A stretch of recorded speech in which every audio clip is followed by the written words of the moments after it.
Hello everybody.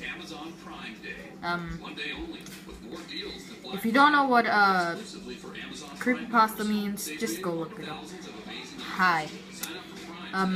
When I was when I actually heard of the cough, it was a My Little Pony creepypasta. But what I never heard is, well,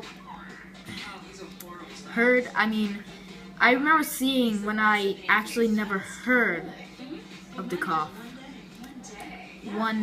I never heard of it. It was like just where this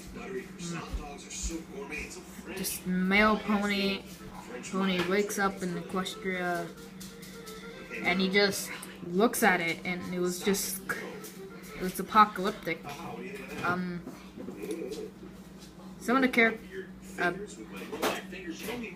and it would just look apocalyptic.